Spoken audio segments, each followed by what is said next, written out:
ప్రభుత్వ పాఠశాలలో బాగా కష్టపడి ఇష్టపడి చదువుకున్న వారంతా నేడు దేశంలో రాష్ట్రంలో అనేక ఉన్నత పదవులతో పాటు సీఎంను మంత్రులు కూడా అయ్యారన్నారు మంత్రి సీతక్క. వారిని ఆదర్శంగా తీసుకోవాల్సిన అవసరం ఎంతైనా ఉందని పిలుపునిచ్చారు. హైదరాబాద్ బార్లింగంపల్లి సుందరయ్య విజ్ఞాన కేంద్రంలో జరిగిన తెలంగాణ బాలోత్సవంలో మంత్రి పాల్గొన్నారు. పలువురు ప్రతిభ కనబరిచిన బాలలకు అవార్డులు ప్రదానం చేశారు.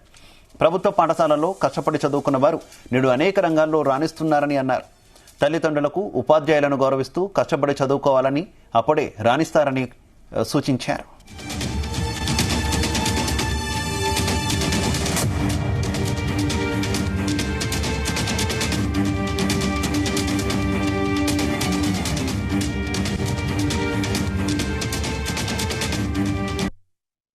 ముఖ్యంగా మీరందరూ కూడా ప్రభుత్వం అనేది ఒక గొప్పగా గ్రేట్ గా ఫీల్ కావాల్సిందే.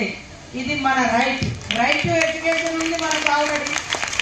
ఏదో ప్రైవేట్ పాఠశాల ఇందాక అన్నట్టుగా అక్కడ ఒక సమాజ అభివృద్ధిలో కుటుంబాభివృద్ధి, మన అభివృద్ధి, సమాజ అభివృద్ధి మీతోటే ముడిపడి ఉంటుంది. కాబట్టి మరి మీరందరూ కూడా బాగా చదువుకోవాలని మనస్ఫూర్తిగా కోరుకుంటూ, ఎవరు కూడా పాఠశాల అంటే ప్రభుత్వ పాఠశాల అనేది మన రైట్ అనే విధంగా మన హక్కు అనేది, మనం చదువుకునే హక్కు ఉంది.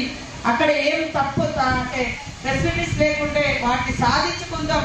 తర్వాత తల్లిదండ్రుల గౌరవం, నమ్మకం, వాళ్ళు మనమే పెట్టుకున్న నమ్మకాన్ని కాపాడాలి.